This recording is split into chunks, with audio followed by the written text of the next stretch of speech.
Hi everyone, we are going to be on Packet page 28. Some of you guys probably got this already last week with question 2 and 4, but 3 is new. I'm just going to review the 2 that you did last week if you did them, as well as question 3 this week. So for question 2, why in most places are diamonds more valuable than water?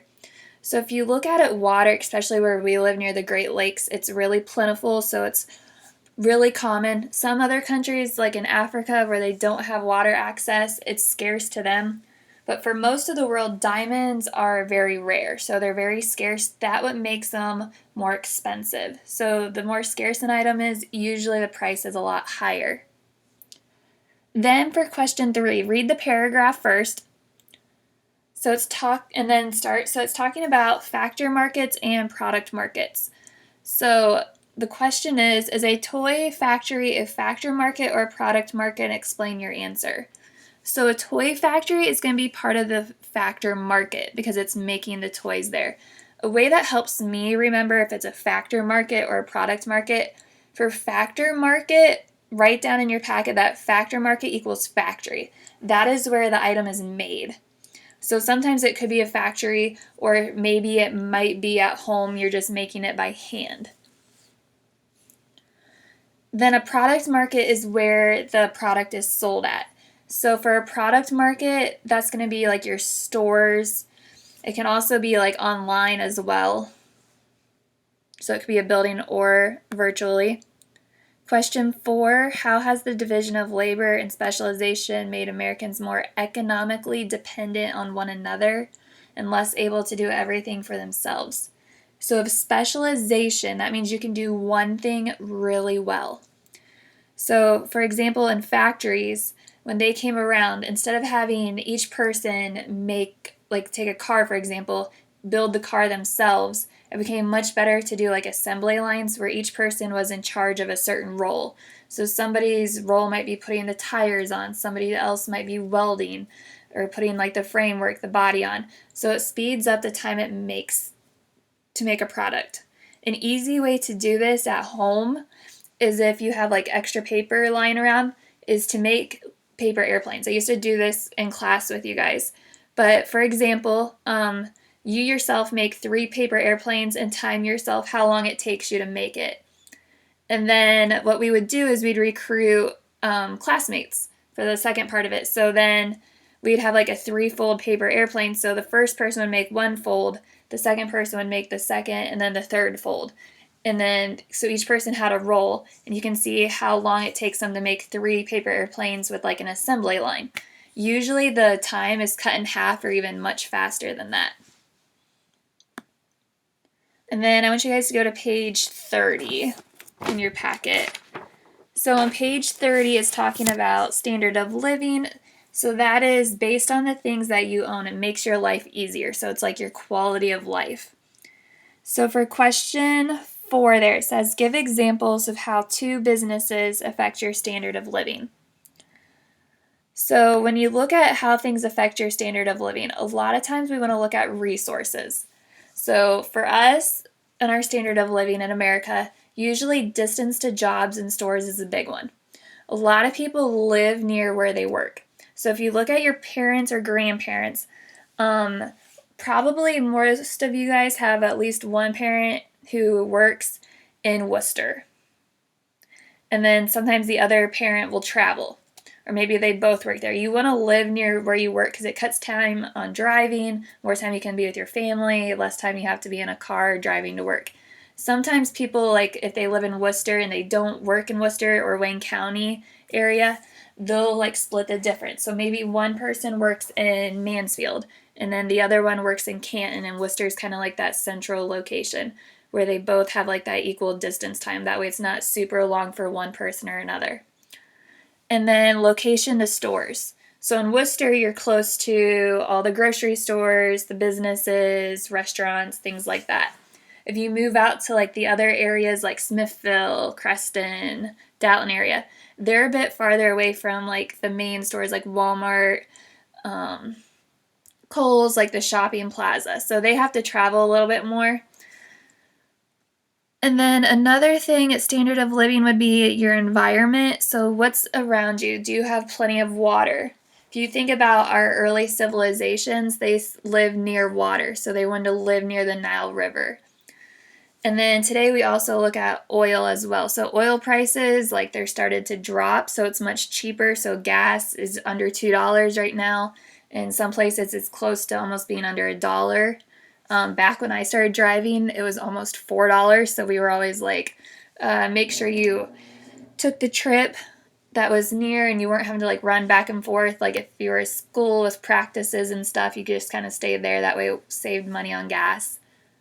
And then another resource is to look at your technology. So phones make things a lot easier today. We have like GPSs on them. You have social media. You can call, you can text. You can also look up information for like phone numbers, businesses, restaurants in the area. And then you have internet. So right now you guys are using it a lot with online schooling, but that's a benefit because you can research information, you can learn. And then cars have helped in the past. It's time, if you compare like horse and buggy, going by walking. And then electricity, if you think back to like 1800s, early 1900s, people didn't have electricity. So then it makes it where we can work in the evenings.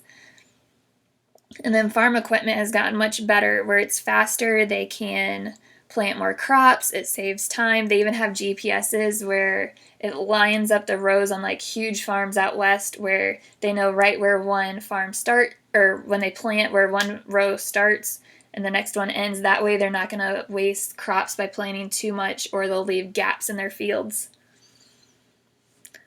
And then I want you guys to also go to Packet page 34.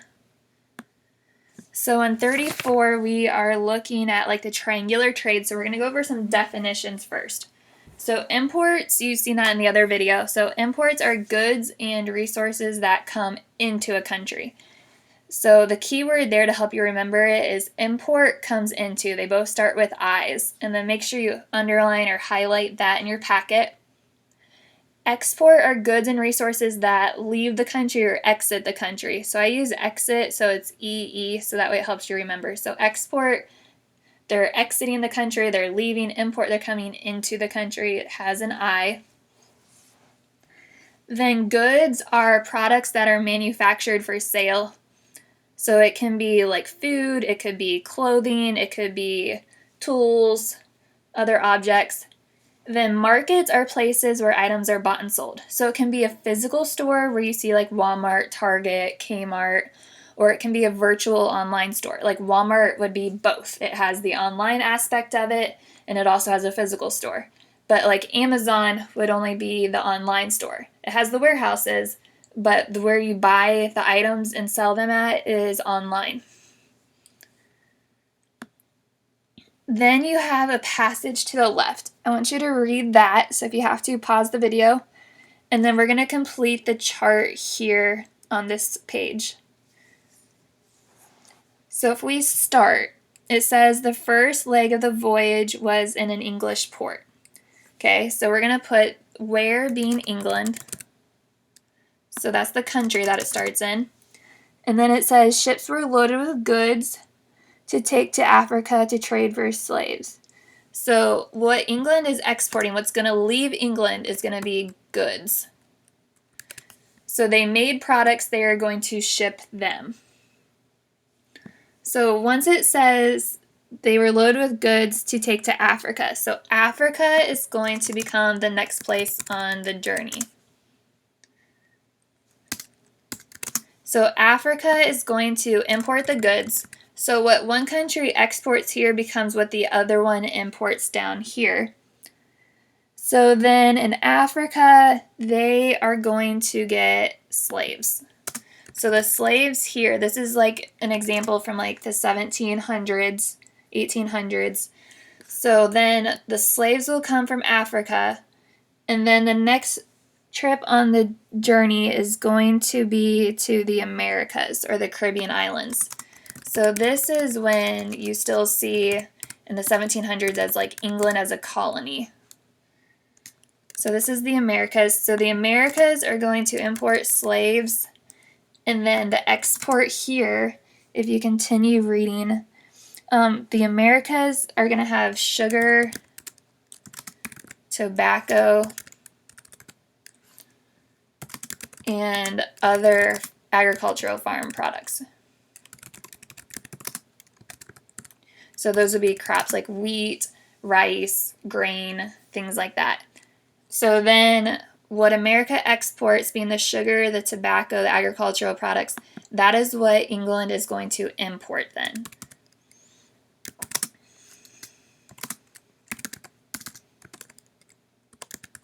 So the sugar, the tobacco, and the ag products.